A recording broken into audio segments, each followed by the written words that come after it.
All right. View present. Welcome to the E4All Deep Dive. This is a program that we do every month that is meant to give the next level of education beyond the basics that you learn in an E4All accelerator. And I try to find a subject that I think that people have a lot of questions about. And what we do in these sessions is we have a presentation from an expert and we leave lots of time for questions. So I'm Deborah Gallant and I am the facilitator, and I'll be on the call with you this whole time today. And I'll introduce our presenter in a moment. I am the executive director of E4All, which stands for Entrepreneurship for All in Berkshire County, Massachusetts. I always like to take a pause and thank the folks who make our program possible. We are a not-for-profit, and everything that we do is free of charge thanks to these generous folks and, of course, donors for the different communities. Just because sometimes there are a few folks who don't know what E4All is, I'd like to just offer one quick slide. E4All, this is actually an old statistic, and some new ones are coming out that the number, I believe, is over 700 businesses started by E4All alumni. In the 14 sites we have, we offer these accelerators, we offer pitch contests, and we help get businesses started and reach out to under-resourced entrepreneurs. And if you don't know about E4All and you want to know more, we are happy to share more information with you. These deep dive programs are every month. I'm really excited for today, but next month, there's a panel discussion about how do I make my business more equitable. If you work in a big organization or government agency, you probably have heard about DEI training. But what we realized at E4All is really no one's doing any outreach to small business owners and saying, how can we be part of the solution? So we're going to have a panel discussion facilitated by Jeff Rogers of Rogers Leads on July 19th. On August 16th, another terrific program. How do I scale my business? How do I go from being just me to being a bigger organization? And all of our deep dives are archived at e4all.org. So if there's a previous one you want to watch, you can always do that. And today's program will be archived there as well. There's some really good ones in there about marketing, hiring your first employee, getting certified as a woman or minority-owned business. So check those out if you want. Let me just tell you what our format's going to be, and then we're going to switch over to our presenter. Jenevra is going to be our presenter today, and she's going to talk for about an hour or so, and she's going to give a presentation. Any of my Berkshire County friends will know that you can't give a presentation without Deborah butting in. So I'll be here curating, facilitating, chatting, asking questions. But then after Jenevra's official presentation is done, we will be taking Q&A from the audience, and we will not record the Q&A. So if you have a question particular to you that you want access to this brilliant lawyer to ask, as long as you don't mind the other folks on the call hearing it, it will not be recorded for posterity. So you don't have to worry about that. If you have a general question as Jenevra goes on and you need clarification on something, you can always chat that in, and we will try to get her the questions as we go. But there's going to be a dedicated at least 20 minutes to 30 minutes at the end. We go till 5:30 that you will have a chance to ask your questions. So today's presenter is somebody who I met through, I'm going to stop sharing, through the Hudson Community Incubator. And when I said I'm looking for someone to talk about corporate entities, Eric DeFeos didn't even hesitate, didn't even, oh, this is who you have to talk to. And Jenevra, even, she lives, I believe, in Kingston on the other side of the river. She met me in Hudson and we got rained out meeting outside. So we haven't had much of a chance to meet in person, but like all of us, we meet on Zoom. And she is an attorney who specializes in helping get startups going. It's funny, I actually, in the few minutes we had together with her, I said, what about a DBA? She goes, oh, you want me to talk about that? And she's like, oh, she's off and running. So I'm pretty sure she's going to have lots of really great info for us. She's going to answer some questions that were submitted beforehand in the course of the presentation. But again, you will have a chance to unmute and ask your own questions in the end of the presentation. And I am going to stop talking now and say, Jenevra, you can actually, of course, embellish your intro, tell them whatever else you want them to know, and you can share your screen and take it from here. Thanks for coming. Okay, terrific. Thank you for that, Deborah. And, great meeting you in person and having some tasty kombucha. I wish that could have lasted longer. I am going to go ahead and try and share my screen here. So I think it's that.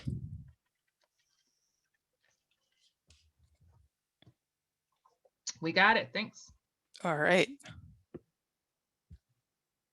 So hopefully everybody can see that first slide. And thank you again for joining me today. Happy solstice to everybody. What better way to kick off the summer than a discussion of legal issues? So a quick introduction of me. I'm a lawyer with 24 years of experience, mostly in negotiating contracts, but also I've done a lot of general corporate law. And I spent most of my career inside a huge corporation, AIG, the big insurance company. At the same time, I've been doing a lot with mentoring startups. I've done that for years, if not decades as well, at various incubators and accelerators, both in New York City and in the Hudson Valley region. And now I have my own firm and I work exclusively for startups and small businesses. I do most of my legal work in New York, but I am licensed in Massachusetts, so I'm qualified to talk about what we have to talk about today. I'm a proud graduate of Tufts University, so I spent many happy years in and around Boston, including one memorable road trip through the Berkshires. So it's good to be back, even if it's just virtually. And today I'm going to talk about how to set up a company under Massachusetts law. So first of all, what do you think of when you think of a corporation? Maybe it's something like this, right? There's a lot of steel and glass going on. It looks kind of impersonal, complicated, faceless, a lot of bureaucracy. But on the other hand, a corporation can look like this. A corporation is really just a tool for business people. It's a legal format. It's a made up thing with words on paper or, an electronic form. And it's a way of organizing things that gives you certain advantages in the way you run your business. And today we're going to talk about how you can use a corporation to help you achieve your business goals. So first off, let's talk about what you'll get out of this discussion today. We're going to go over different ways to set up a company in Massachusetts, and we're really going to cover just the most startup friendly ways. There are many, many ways to set up companies, but we're going to focus on the ones that startups usually use. We're going to discuss how to form each of those kinds of companies. We'll touch on the pros and cons of each one. What is each one good for and not good for? And we'll see what it takes to keep a company running over time. And you're going to get a sense of the cost and the effort to do all of these things. I hear from Deborah that there's interest in benefit corporations, so I will spend a little bit more time on those toward the end. And we are going to get into the details and the ins and outs and the legalities. So it may be a lot. Don't worry if something doesn't click right away. Deborah will be sort of the voice of the audience, jumping in with questions. And of course, we'll have that Q&A at the end. And I have lots of links at the end of the deck, so you can dig into any of these topics in more detail if you're interested. And Jenevra, we're going to make this deck available to them afterwards. Is that right? Yes, absolutely. I'll send it to you and you can send it on to everybody. Yeah, we'll send you a PDF tomorrow along with the recording. Perfect. Thank you. Yep, cool. So this is going to be a general overview. It's obviously not legal advice tailored to your specific business, but it should be enough to help you ask the right questions when you do sit down with a lawyer. Or if you decide to do any of this process yourself, this information will help you get started. So why form a company? Isn't it easier and cheaper to just be a sole proprietor or a partnership? And in fact, I got a question about when to create an entity and when to stop being a DBA. And my recommendation is to do this as soon as possible, and certainly as soon as your business starts to make any commitments to anybody else. What do I mean by commitments? That would include delivering goods and services to customers, just selling stuff in the market, even advertising in the market, buying raw materials from vendors, or paying somebody to do work for your company. And the reason you want to start so early is because if you don't incorporate, you are personally liable for any debts of your business. So for example, if your business owes a vendor money, that vendor can come after your personal bank account, your car, your house, and so forth and so on. So can an unhappy customer or a disgruntled employee. And even the government can come after you and make you pay damages if you didn't comply with applicable law. So I do recommend incorporating as soon as possible to protect yourself from that potential liability. And if you're in a partnership, it gets even more complicated. There was a question about that, and I love that question. Thank you, whoever asked that. People use that term very casually. They say, oh, this is my partner, we're in business together, we work together, and they use it just to mean I work with this person. But under business law, that actually means there's a legal entity thing related to that. And it means that you're in an entity together and you are responsible for each other's actions. Or if somebody failed to take action, you're also responsible for that. And that means being legally liable, including for damages. And that's true even if you didn't know what your partner was doing. And even if you did nothing wrong, but your partner went behind your back and did something. So partnerships are not a great way of forming a business. There Never, are ways. Yes, let please. me ask one question, because it's funny because we actually have an insurance person who comes in, usually talks to E4All's cohorts, and they have told us that sometimes you can mitigate some of the risk of a DBA before you become a corporation by insuring yourself, by insuring, you know, the business, even though it's a DBA, not really a full business entity. Are you saying that is not really true? No, that is true. I think you can give yourself a layer of protection before you even get there, right? So if you have an insurance policy and somebody makes a claim against that, you're going to have to go through all the ins and outs of defending that claim. You may even have an argument with your insurer about, did you validly buy this as a business? Or, you know, what does it cover? Does it cover your personal assets? Does it only cover the business assets? So I'm just saying, before you even get there, go ahead and incorporate. It's a couple $100. It's fairly easy to do, and it will give you that extra layer of protection. Okay. Does that make sense? Mm-hmm. Okay. And if you truly want to be a partnership because you're a group of people who do some professional thing, like you're a bunch of architects or you're a bunch of doctors or whatever, you can set up what's called an LLP. I'm not going to get into detail on that today, but that is a limited liability partnership in which you make a specific agreement that partners are not liable for each other. And a lot of law firms are actually set up that way. You may see that, but it's not as typical of startup companies. So the main takeaway here is that businesses that don't incorporate are taking on a lot of unnecessary risk. With incorporation, on the other hand, you can only lose what you put into the business. And this can still be a lot of money. Hopefully you're investing and growing your business over time, but at least you're not gambling your personal bank account or the kids' college fund or what have you. So in addition to giving you that shield against liability, incorporating also gives you some financial advantages. Now, I'm not an accountant, and you should always talk to an accountant about these kinds of issues, but incorporating does usually bring some tax benefits. So for example, the corporate tax rate is usually lower than your personal income tax rate. And you would be taxed at your personal income tax rate if you were an LLC, or if you were in a corporation and you got a salary from that corporation.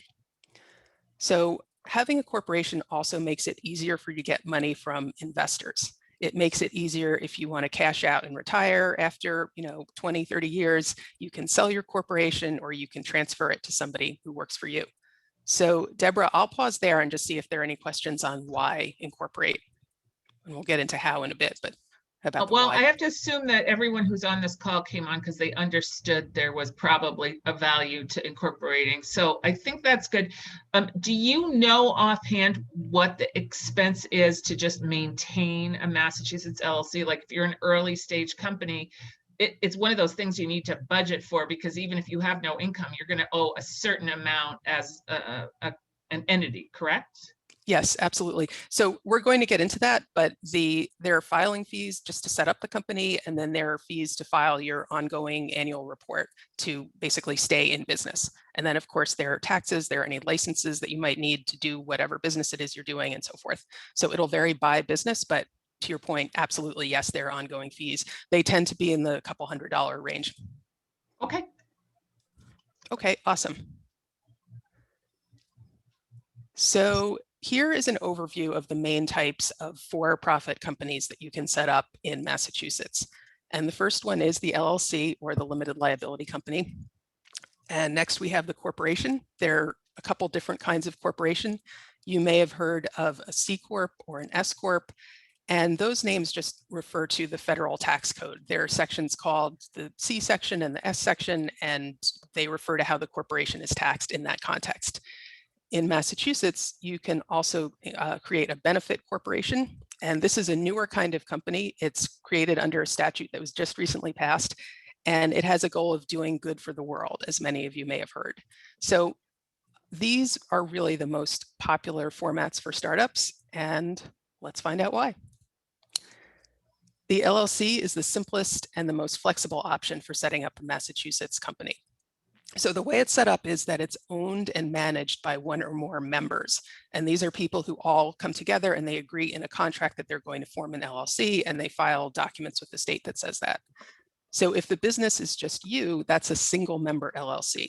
If you have several co-founders, those would also be members of the LLC. And somebody can be a member without doing work for the LLC. They can be an investor. There are many ways of structuring that. The LLC is pretty cost effective to set up compared to other things that you can do. And it is pretty simple from a tax perspective. So an LLC is what's called a pass-through entity.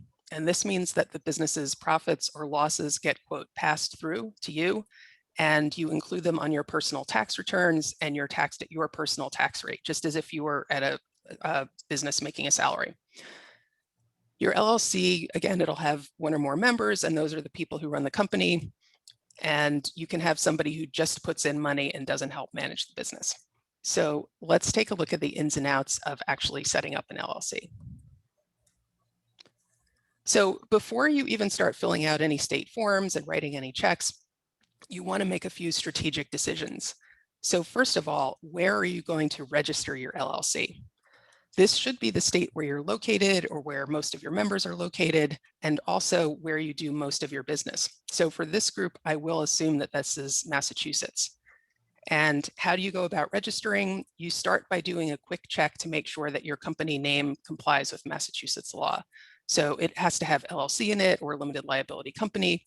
And it also cannot be deceptively similar, which is what the law says, to the names of other businesses that are on file in Massachusetts. So in other words, it shouldn't be easy to confuse with another company's name.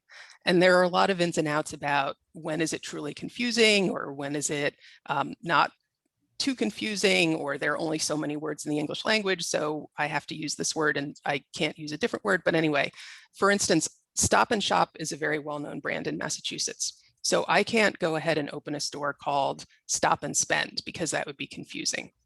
And you might wonder, how would you find this out? How do you know if somebody has the name that you want? Well, conveniently, the Corporations Division in Massachusetts has a database of company names that you can search, and I have the link for you at the end of this deck. So once you have your name, the next step in the process is to appoint a registered agent. Well, I have a Yes. question or two here. So Yes, please. Julie asks a great question. I'm based in Massachusetts. My clients are around the world, not locally. How would this affect deciding where to file? So it sounds like you're going to want to file in the US. I am not an expert on international corporate law. If you start doing a huge amount of business in some non-US jurisdiction, you may actually want to look into filing there. And I would say, look carefully at what the tax laws are and if you're going to have to be paying any taxes. The other version of that question that I often get is, I'm in one state, I'm in Massachusetts, but I'm online, I'm selling everywhere. What do I do? Well, in that case, you can still file in Massachusetts and be Massachusetts based, and there shouldn't be any need to file in any other state. So you really file where you're doing the most of everything. But if you're doing the most of everything, let's say in China, and you're still in Massachusetts, you would have to file in Massachusetts because you personally are in Massachusetts and you're carrying on your operations and presumably your headquarters here. Great. Let me also ask about the company name, because this is interesting. A lot of people confuse the company name and registering it in the state with registering a domain, a URL that they want to have for their website. And those are two completely different things. That's true. That's a great point. And in fact, that's why you see so many domains that are like, go my company name, or my company name awesome, or buy my company name, or something like that. Okay, so you need to check both of those things out. They're not the same, and registering your company name in the state of Massachusetts or New York or wherever you are doesn't necessarily reserve you the URL, and vice versa.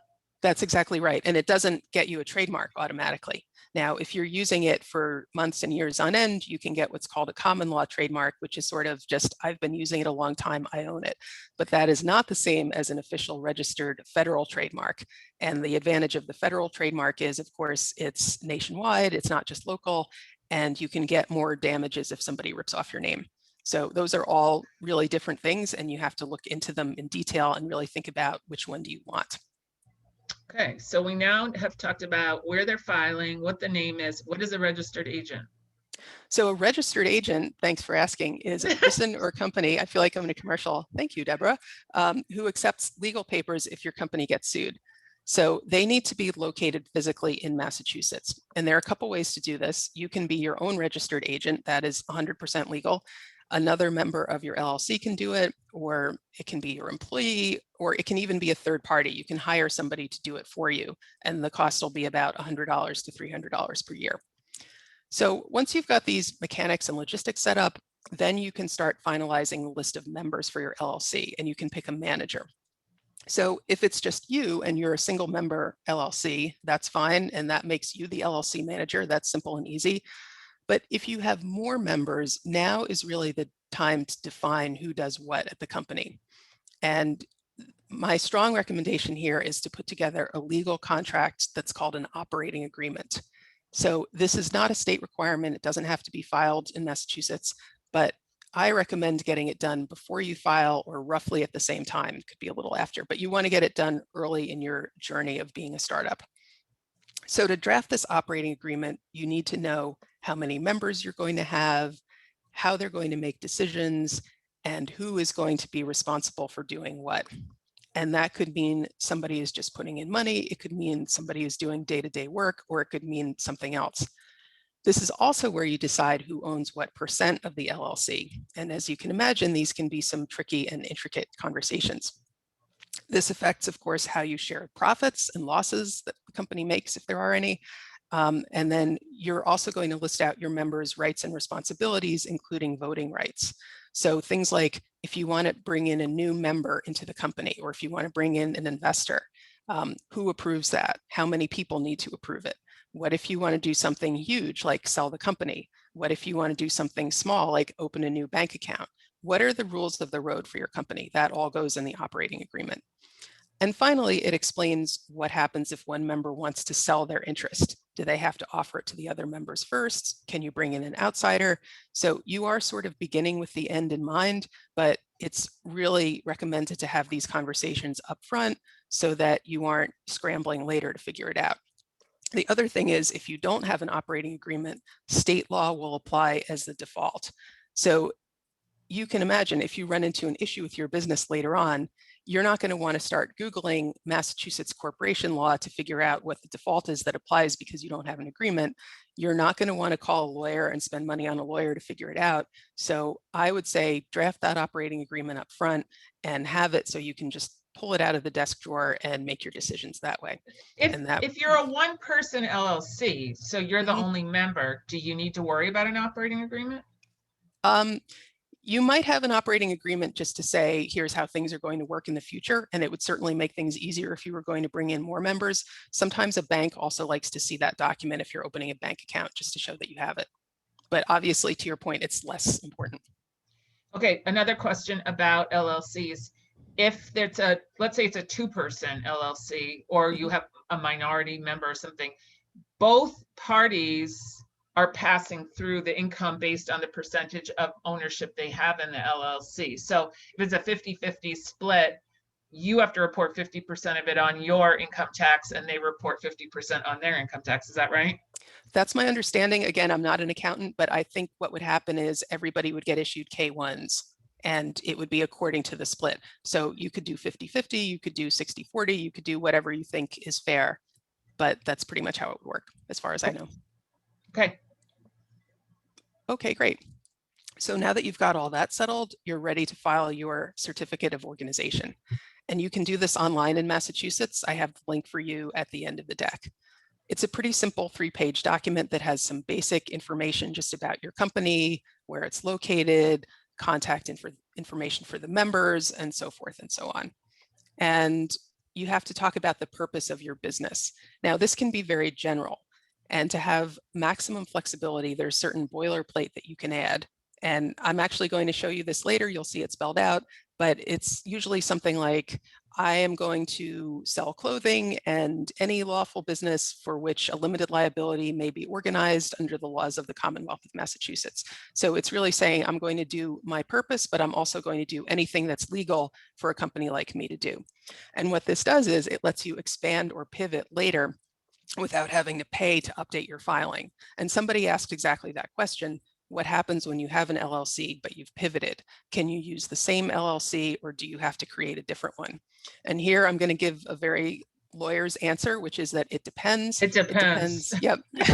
How different is the statement of purpose that you used originally? So if you were selling clothes, but now you're doing gardening services, I mean, that's two completely different things. And it's kind of hard to say, well, now I'm a gardening company and state of Massachusetts just recognize that. So I would recommend filing. I think it just gives more clarity and it tells the state exactly what you're doing. It's not, you can use the same LLC in the meantime, but I would recommend updating it as soon as possible. Can you update an LLC instead of starting a new one? Yes, absolutely. You can refile various of your corporate documents. You can do an amendment to your operating agreement. You can do a new or updated certificate of organization. So yes. But you have to pay when you do it. Yeah, you have to pay as if it was a brand new one? That's a great question. And I can actually look up the answer for you because I don't know that one off the top of my head. But I would expect that there would be some fee. It would be very rare that you would be able to refile do anything that wouldn't have a fee. And Nicole's asking, do you have to give up the name when you do this? So if you're changing your LLC name, that is a separate kind of filing, but you don't have to do a new LLC for it. But if you have a new name and all new members and a new purpose, I think the state might look at that and say, you're really a new LLC, file as a new LLC. Okay. And Nicole, you can ask more details about that later. You want to keep going? Sure. So getting back to that filing process, that is a $520 fee to do it online. I think it's $500 if you do it offline for some reason. Massachusetts does have the distinction of the highest LLC filing fee in the country. But the good news is that you don't have to keep paying to do your updates every year. So in New York, it's like a $200 fee to file, but then you have to pay to do updates repeatedly. So it all kind of evens out. You're going to want to, timing. It shouldn't take more than 1 or 2 business days to get that approval. So it usually happens pretty quickly. And just make sure that you're on top of everything else you need to do. So, you filed your LLC, you did all your documents, that's great, but you may have other permits and licenses that you have to get in the state of Massachusetts, in the Commonwealth of Massachusetts. Massachusetts has a lot of requirements around this. And I have another link at the end of the deck so that you can research what permits and licenses you might have to get. I also recommend getting your federal employer identification number, which is called an EIN, right away. And that's like a social security number for businesses. You need it to set up a bank account and you need it to pay taxes. And you can do that pretty quickly and easily online with the IRS. It's free, there's no charge. And again, the link for that is at the end of the deck. And so that's not going to be automatic. You need to remember to go and do that yourself. Yeah, exactly. You're not assigned one at all. And that makes sense, right? Because it's federal and you're filing in a state, Massachusetts. And then the Massachusetts Department of Revenue one, that one isn't automatic either? I don't think it is. I think you have to go register there too. But you probably supply the EIN you just got from the federal government so that Massachusetts knows you're doing business and they can tax you there too, right? Yes, but my understanding is that you don't need your EIN to do all these filings in Massachusetts. You can do it in parallel or you can do it out of order. Okay. But once you have all that, you should be up and pretty much ready to go. And last but not least, if you have employees or if you're selling goods and collecting sales tax, as Deborah just mentioned, you do have to register with the Massachusetts Department of Revenue, and you can do that online. So that's pretty much it for LLCs, at least for this introductory part. Any other questions on LLCs? I want to ask an obvious question, but how do I know if I'm supposed to be charging tax? Well, are you selling to, again, I was, I'm if I was selling a service, let's say Nicole is a consultant, I know Julia does therapy services. Do you charge tax on those services? you would have to look at the Massachusetts Department of Revenue for that. And I'm sure they have guidance on all those things. And if they don't, you could probably just email them and ask the question. But Okay. yeah. Okay. All right. So Julia, that was the question I just asked. So if you have a virtual business, but you're based in Massachusetts, can you create an LLC in another state just because it's cheaper, or is that a bad idea because you're not living there? Like, talk to me about Delaware businesses. I know that's like a big state for people to register in. Yes, that's an excellent question. And if you ever become a national business, and especially if you want angel or VC money, it might make sense to reorg as a Delaware corporation, actually. But to your point about, should I register somewhere else because it's cheaper or I get some advantage? The problem there is that if you're doing any substantial amount of business in Massachusetts, even if it's just having your headquarters or, some members live there, you are very likely going to have to register to do business in Massachusetts. So you're not officially registering your LLC there. It doesn't live there. It's not what's called domiciled there.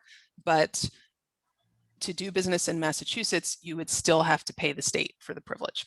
So that's kind of how they get you. And if you're based in Massachusetts, but you're doing huge amounts of business in some other states, similarly, you might have to register there. So that's called qualifying to do business in one of those states. And, they want to know who their citizens are dealing with, and they want to make sure you're not evading any taxes, and they just want you on file as a good, upstanding corporate citizen. So there are those requirements in many states. Okay. I think you're covering all the questions as we go. That's great. Okay, perfect. So moving on to the corporation. The corporation is a perfect option for founders who want to grow into a larger company and who are also okay with a structure that's a little bit more complicated. There are several kinds of corporations. As mentioned before, a corporation can be a C Corp or it can be an S Corp. Again, that depends on how you decide to pay your taxes, your federal taxes. Again, most investors want your company to be set up as a C Corp before they put money in.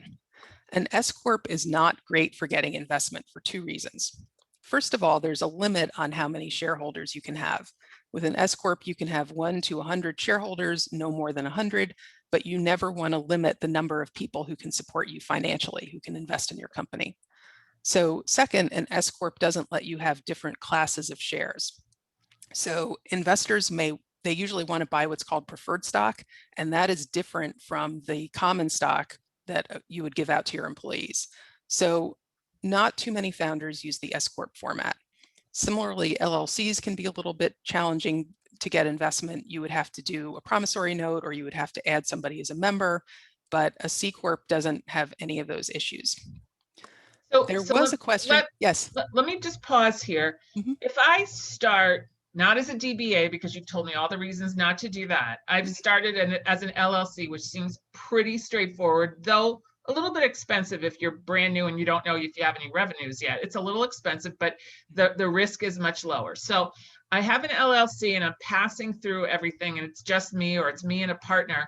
But then I come to a point where I go, maybe I should have become a corporation so I could take outside funders. How easy is it to change corporate entities? So you would basically refile, and you would do the filing process for a corporation that we're going to talk about now. Since you've been an LLC for a while, you have a really good idea of who are going to be your directors. There'll probably be some subset of your members, and you'll have all that information at your fingertips. So that piece of putting together the information should be easy. There is refiling and there is a cost, but if you're generating substantial revenue, it'll be well worth it. If there are reasons to do it, it's basically you transfer it and you close down the LLC. Is that right? Yes, that's right. Exactly. You would dissolve the LLC is the term. And I do know there was a question about one entity owning another one. Do you want to try to answer that one? Yes, awesome segue. I was just getting there. When dissolving an LLC, just to go back to that for a minute, it would probably be merged into the corporation. So you could do something like have the LLC create the corporation, and the corporation would be the LLC would be the corporation's shareholder, and then you would merge the LLC out of existence, and then you'd just be left with the corporation, and you do all the appropriate filings at that point. Okay. Okay, so the question was about whether a C Corp can own an LLC, and that yes, absolutely. So the C Corp could be a member of the LLC. We just talked about members and who can and can't be a member in an LLC. So the corporation, the member of the LLC does not have to be a human. It can be a corporation. So you can absolutely go ahead and do that. And the flip side applies too. An LLC can own a C Corp. They could be the only shareholder. They could be the biggest shareholder. So again, a human doesn't have to be involved. Made up entity. All right. So you're getting me just pie-eyed here, which we knew was going to happen. Tell me an example of when an LLC would be owned by a corporation or a corporation would be owned by an LLC, because I can't think of examples of this. So it would be when you want to do fundamentally different things. So let's say I don't know, what would your dream business be, Deborah? Well, I almost opened an electric bicycle store. That is very cool. So we have Deborah's Electric Bicycle Store LLC. And let's say you want to manufacture in China, but you don't want to be going, well, you would still be going back and forth, but you want one entity to handle all the China business so that your directors aren't getting confused, your balance sheet isn't getting messed up. Well, and then I can sell my Chinese bicycles to other bike stores too, right? Yeah, absolutely. I mean, you could do that with either entity, but I'm trying to get to, you have one entity and then you have one that's doing something else. You want control of it, but you don't want to be deeply involved in it from day to day. Okay, I guess that makes sense. Yeah, or if you want to work with different vendors, if you have, let's say you have competing vendors, you want to sell in Spain and you want to sell in China. So you would set up, here's my entity that deals with Spain, here's my entity that deals with China. Or, maybe you want to integrate your vertical some more. I want to start manufacturing bicycles myself. So here's my manufacturing company, but I want those assets separate so nobody can take away my factory if my management in Massachusetts does something that makes somebody upset. Or we think that that's the one that might get peeled off and be sold to venture capitalists or something like that. I got it. Yes, absolutely. If you want to do a spin-off, that's a great way to do it. Okay. I don't know if the person who originally asked that question is on here, if you want to chat or if you need any clarification, but I want you to go forward because I know there are multiple kinds of corporations and you want to talk about those. Yep, absolutely. So how to form a corporation. And the good news is these processes are very similar between the LLC and the corporation, and then the benefit corporation is just a kind of corporation. So if you understand one, you kind of understand the others. You need to confirm, again, that your name is available and not confusingly similar. You need to designate your registered agent. But one thing that's different is instead of the members you had in the LLC, you'll have what's called initial directors. And these are the people who come together and form the company. So you need to name at least one director to start, and then you can add more later. The directors manage the company, which is something that members of an LLC would do too, but this is just the management piece. That's all they're doing. They don't, the directors in the corporation don't automatically own a piece of the company. So you can give them stock, but they don't get it automatically just for being a director. And you can even be a corporation with just one person. So once you have your director or directors, you prepare what's called articles of organization. And this is really the constitution that governs what is your corporation and how is it going to work. It has contact information, names and addresses, who are your directors, officers, and registered agent, and it has your statement of purpose, just like the LLC would have. It has, this is very important, information about shares. So how many shares are you authorizing? It should be enough for you and your co-founders to be fairly compensated for all the great work you're going to do. Most small businesses start off with just a few thousand shares. A company that wants angel money or venture capital in a couple of years is going to issue a lot more shares, like 5 to 10 million shares. The filing fees you pay to Massachusetts will depend on how many shares your company has. So it's $275 for up to 275,000 shares, which should be more than enough to get most young companies started. So once you have all that, you are ready to file your articles of organization online. And it should take about 5 to 7 days for your filing to be approved. While you wait for that to happen, you can work on some next steps, because there are many steps and many moving parts to setting up a corporation. Okay, I need you to go back to the number of shares again. Mm-hmm. How do I know how many shares to issue? So this is why most people kind of estimate, and you can always issue more. There's just a slight cost to doing so, but start off with a generous amount that, if you have 5 co-founders and everybody gets 1,000 shares, you can also change the value of the shares or specify them in the beginning. So there are a lot of things that you can do to play with value in terms of how much they're worth, how many people get. And if you're going into this business thinking you're going to bring more people in and you're going to want to incentivize them with shares, you need to issue enough shares so that whatever you get, if you have to dilute it to give them some, you still maintain ownership of your business. So there's some strategy here, and I presume that a business advisor and your attorney help you think through some of this stuff, yes? Yes, absolutely. And people do exactly what you're talking about, Deborah. They reserve a pool of shares, it's called, and that's to compensate people or, lure away those great people they want to hire down the road. But there is, of course, some thinking and some strategy that goes into it. And there are a lot of great articles out there about how to really think about this. The advice that I've always heard is think about it in terms of percentages. So, is the CEO going to be doing 50% of the work for the first couple of years? And is the CTO going to be doing 30% of the work of the company? And, you can just look at it that way and just think about what's fair. But it is a negotiation, and people that you're trying to bring in will, of course, try to get more, and you'll have that back and forth.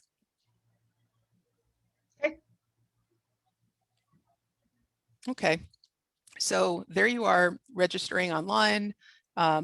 You want to, of course, make sure that you're filing your taxes correctly, and you're going to prepare some other corporate documents. There are yet more corporate documents with the corporation. So first you have your bylaws, and those are like rules of the road. So those talk about how you hold your meetings. You do have to have regular meetings with your directors and officers and so forth. You specify who has to vote on what. How do you handle disputes between shareholders if there are any conflicts about, what money should we spend? What's the strategic direction of the company? And you really do have to have those regular meetings and document what you decided at those meetings to keep everything legal.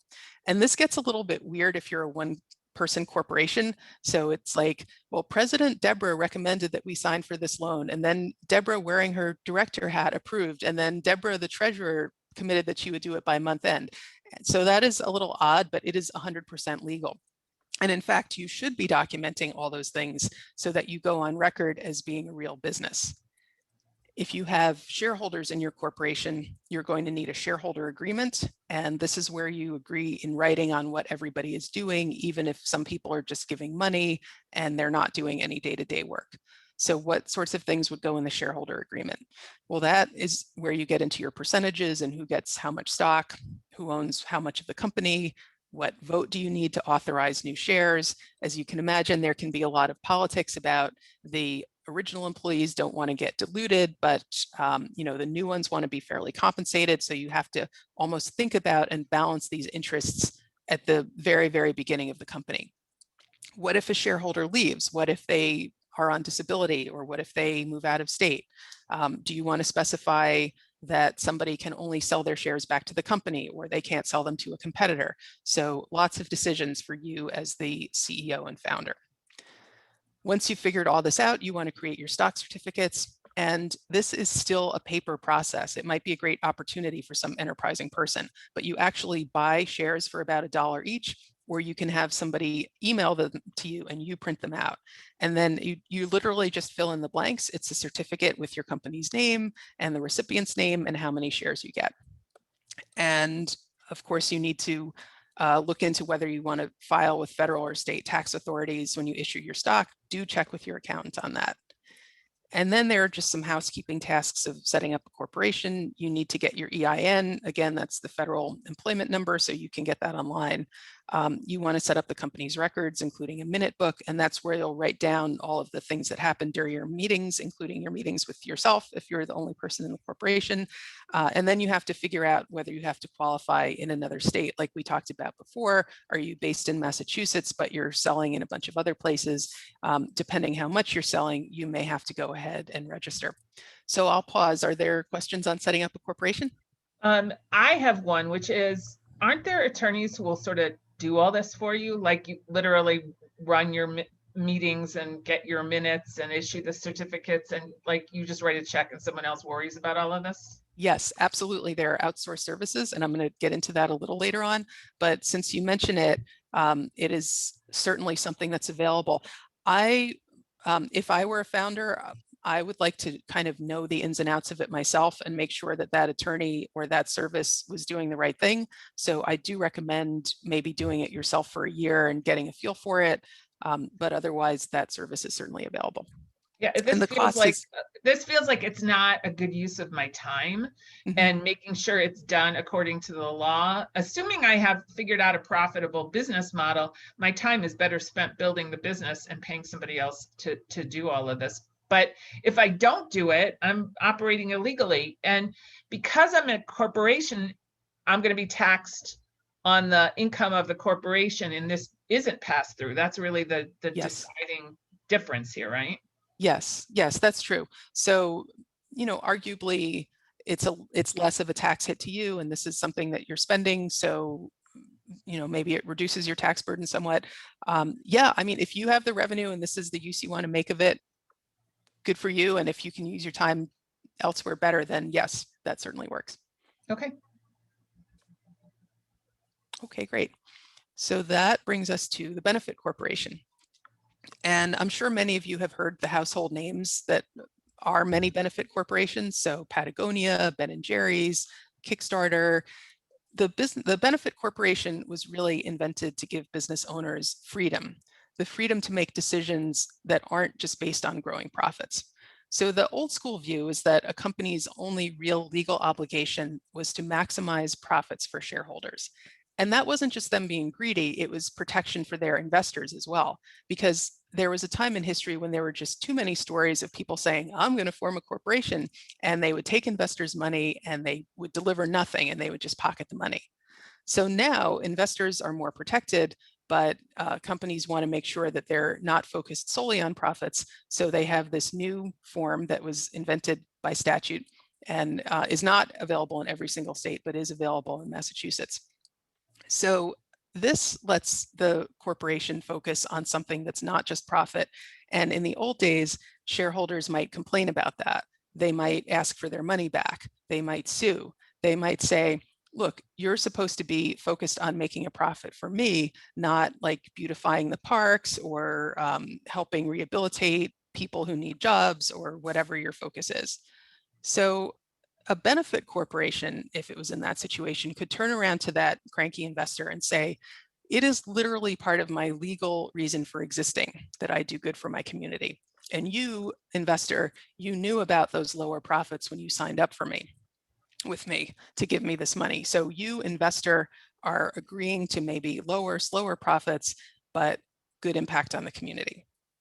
So being a benefit corporation might have other advantages as well. It can be appealing to employees, so it might be good for recruiting. And some investors like to put money into this kind of company to say that they're doing something good as well. And finally, customers may pay a premium for environmentally friendly or otherwise good goods and services. So But if you know you, there's yes. no specific requirement that I do anything as a benefit corporation. It's not like I have to give away 10% of my profits, or there's not a requirement for that, is there? Nope, it's really open to interpretation. So in a minute, we'll see you do have to report to the public on what you're doing. And this is all pretty new, but I think if somebody said we're a benefit corporation, but they never showed any real benefit, then they might get into some legal issues. But you're absolutely right. There are no hard and fast requirements. Okay. Okay. So again, if this is something you know you want to do, it's really best to do it from day one. And remember, we talked about pivoting before, and can I do this and turn into that? Here, it doesn't really make sense to start as an LLC or a regular corporation and then decide later that you're going to have a social benefit. So there's no such thing as a benefit LLC.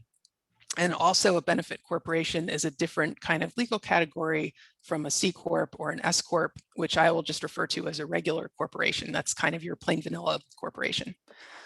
So in all those cases, if you started as an LLC or corporation, you would have to refile and reorganize to become a benefit corporation. So here's how you do it from day one. You're going to do everything you would do for a regular corporation, but there are going to be a few key differences. So first off, when you draft your articles of organization, you're going to have to affirmatively say that you're a benefit corporation. That's the law. You have to proclaim, I am a benefit corporation. You also have to create a very important role that a regular company doesn't have, and that is called a benefit director. So the benefit director is a person who sits on your board of directors, who oversees and reports on whether the company is living up to its goals. And they have to be independent. So they can't also be the CEO, the president, they can't be an employee. They have to really bring that separate judgment, because their role is going to be reporting on how the corporation is doing. And they're going to look at 4 key areas. The first is client or consumer opinion, then return on investment, also impact on shareholders, and finally impact on employees. So they really have to think through a lot of things about, is this working as a business? And also, is it benefiting all of these separate stakeholders as well as shareholders? Jenevra, do you work with any benefit corporations right now? I am working with like 1 or 2 in New York, but they're contract related. So I was not involved in setting them up. Can you think of an example of a benefit corporation you can share with us? Because I'm feeling a little bit confused about why I would want to do this. Sure. So as mentioned, Patagonia is one, Ben & Jerry's is one, although they're a subsidiary of Unilever. They still maintain their benefit corp status. Warby Parker was one. I think they changed back, and Etsy was one, but they changed back too. So people also go back and forth. Interesting. Okay. And there's a link in at the end in the resources, but you can actually go to B Labs, although that's not exactly benefit corporation. They list some benefit corporations, and you can see some in Massachusetts. So you can get a real deep dive into what that looks like in your state. So you have your director, and then Massachusetts law lets you designate another person, what's called a benefit officer. This position is optional. It's a little more vague, and it also involves working on the annual benefit report. And then finally, in the articles of organization that you file, you're going to have to make a statement about the public benefit you're providing. So explaining the good that you're going to do. And this can't be too general. You can't say like, oh, I'm going to help the environment, but it doesn't serve you if it's too specific. So if you're going to say, I'm going to reduce number 5 plastic waste in Great Barrington, Massachusetts by locally manufacturing a line of reusable bamboo picnic utensils. I mean, you can see that that doesn't help you if your company grows and expands into other things, which of course we hope it does. So just because this is so important for benefit corporations, let's take a closer look at how to draft a statement of purpose that can grow with you. So I have a few examples here, and we can see if one jumps out as the best option.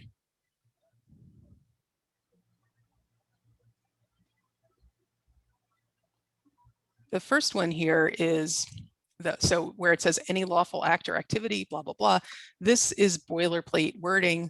And this is that generic wording that I mentioned way back before that a lot of regular corporations use. But it doesn't mention social good. So it doesn't really work for a benefit corporation. And then we have the second one about converting suburban lawns to vegetable gardens. Again, that's really kind of too specific. It's a little bit limiting. And I could see that this business might have to refile once they grow. Moving on to generate jobs while making a profit.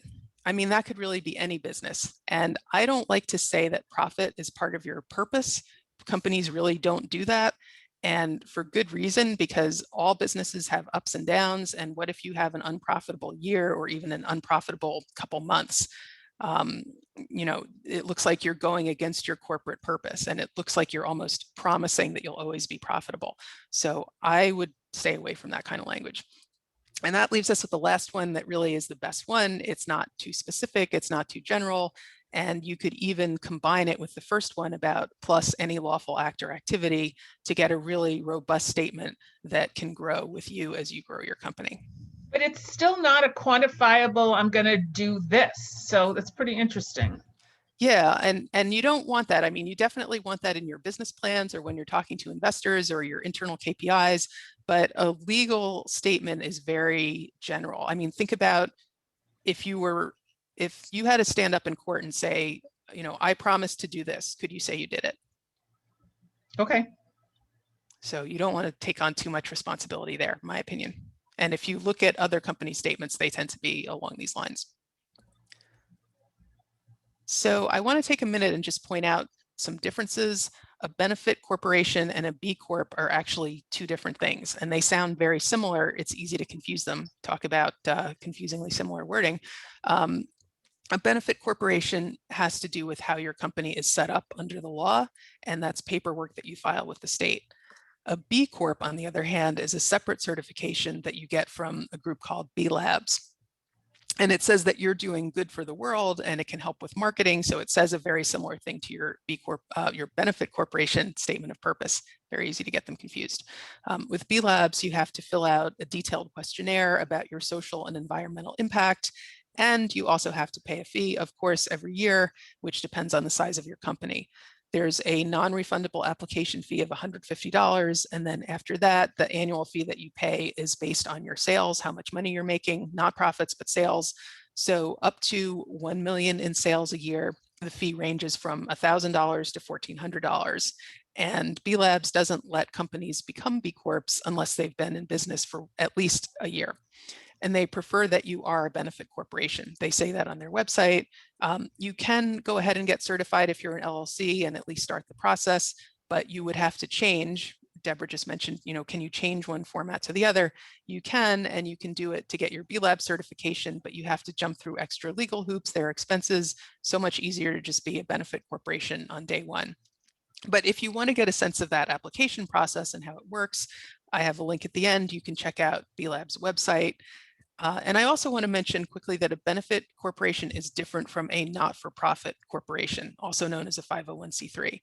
They're both corporations, they're both set up similarly, they both report to a board of directors, they both have social missions, so they are similar in those senses, but a nonprofit, it's in the name, has to donate any extra money it makes back into its programs. And a benefit corporation is not a charity, it is a for-profit business. So any questions there?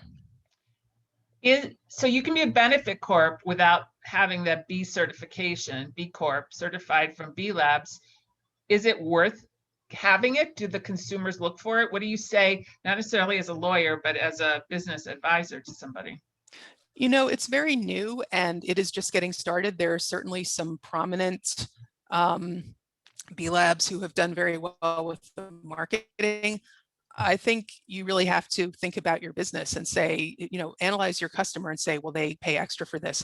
My sense is that they're paying the premium for your product or your service and not necessarily for this labeling. But if you check out the community and if there's somebody who is a B Lab certified company who would make a great mentor, or if you think you can learn from being in that company or going to their conferences, it might be worth it. But I would say, wait until you have some very healthy revenue before investing in that. My opinion. Nicole has a great question. Can the state deny you benefit corporation status? Yeah, I mean, they can deny any corporation. So more likely they would say, this doesn't work, send it back, do it over. But yes, I can't think of any examples. That's interesting. And I'd have to think about when they would do it. Okay, but it's cool. certainly possible.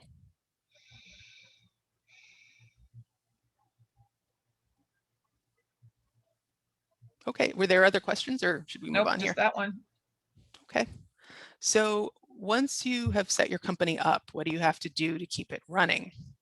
Well, of course, you have to pay your taxes and you're going to have annual fees to pay, and those are all listed out for you on the Massachusetts Corporations Division website. You're going to have to file an annual report. So check the Massachusetts website for those deadlines. They're different if you're an LLC versus if you're a corporation. And you have to file even if you didn't make a profit and even if your business wasn't that busy for the year. If you want to keep your status as a corporation or LLC, you have to do those filings. The information in this report does become public, so don't include anything you don't want out there. And what happens if you don't file the report?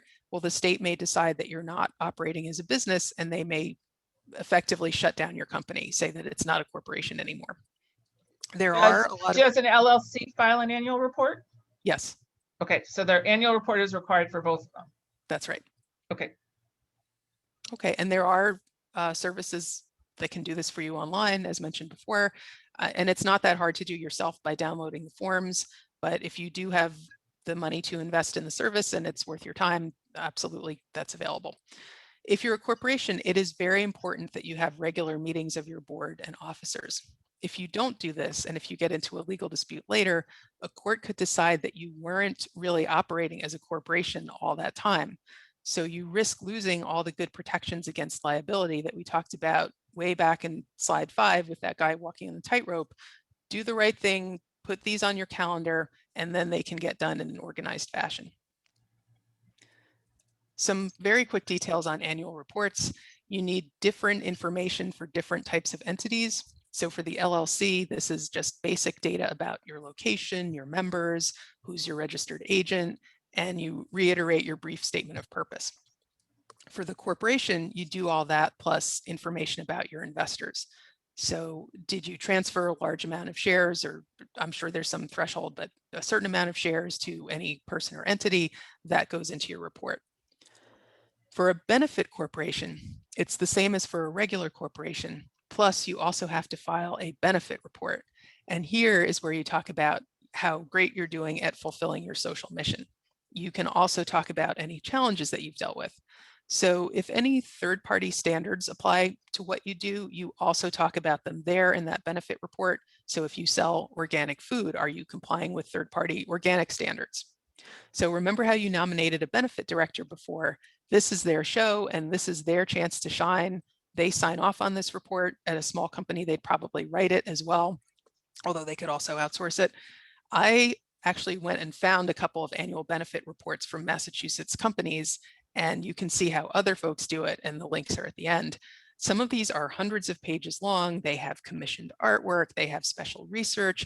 Of course, yours doesn't have to be that elaborate. Just a few pages talking about your purpose and were you able to follow it is absolutely fine. So again, there are services that draft and file annual reports. I haven't seen any that specifically do benefit reports, but it would make sense that they are out there. So I'll pause there. Any questions? No, we're doing good. All right, home stretch. So this is just a comparison. This summarizes everything for all you visual learners. This compares the most popular types of companies that you can create in Massachusetts. Please remember to check the Corporations Division website for latest updates and always check with your accountant for tax questions. So at this point, and can you go back for 1 second? I yeah, of didn't course. see a discussion about the different kinds of corporations. Is there a quick way to summarize S Corps to C Corps? So the filing fees and the legal documents are going to be the same, and then you become an S Corp or a C Corp by deciding how you're taxed. So for both of them, you would file as a corporation, you would do all the things that are listed here, and then you would tell your accountant, I'm filing as a C Corp or an S Corp. And I haven't actually looked at the form. There might be a place to elect as you're filing, but what's the difference between them? So the question I'm thinking about is, can you actually check a box when you're filing with Massachusetts and say, I plan to be a C Corp or an S Corp? And I just don't know that off the top of my head, but I can easily look it up if people are interested. But for us to know, what's the difference between an S and a C? Yes, so the C Corp is the one that investors favor because you can have an unlimited number of shareholders, you can issue multiple kinds of stock, and the S Corp is the one that limits the number of people who can be in it. It is a little bit like an LLC, but like a limited number of members LLC and so forth. Perfect. And there are tax things as well, but. Okay. Do you have any other slides you want to put up before we go to the Q&A? Yep, just a couple more. Okay. So this is potentially a large amount of work and fees for a small business, as we've already heard. So you might be thinking, just how much can I do myself, and when do I really have to hire a lawyer? And there are many services out there that will help you draft this paperwork and then file it for you. And E4All may have some recommendations on local people who can help you. This kind of service really works best if your company is very simple and straightforward. And interestingly, I haven't seen anybody do this exact thing for benefit corporations, but it might be something that's worth searching. And you can just look online for File Corporation in Massachusetts, File LLC, and there will be many of these services that come up. Look carefully at the reviews and try to talk to somebody who's actually used them. There are many great services out there. There are also scammers who will take your money and do nothing, and then you're stuck. Yep. If your business is more complicated, or if you just want more detailed advice, there are lawyers who can help you with this. And again, E4All may have somebody in their network that they can recommend. And the price range to get your company set up should be in the $1,000 to $5,000 range, plus the state filing fees. And that's depending on how much you want done. So drafting a founder's agreement or shareholder agreement might well be extra. And then if you have several members or shareholders, each of them will probably want their lawyer to look at it. So the fees can add up, but any lawyer should be able to give you at least a half hour or an hour consultation for free. You can tell them what your business is and how you plan to use it. And then after that initial conversation, the lawyer should be able to quote you a fee for that kind of work. And this can often be a flat fee. And finally, if paying is absolutely not an option, you have great law schools in Massachusetts. Most of them, of course, are around Boston, but at least one is in Western Massachusetts, and you could try their clinical programs. Many of them have support for small businesses, and they might at least be able to point you in the right direction. So I've listed those resources as well at the end of the deck. And with that, we are at the end of the deck. So I thank you for your time, and Right. I welcome any questions. So hang in there. Why don't you stop sharing? Casey, you can stop recording. And Sal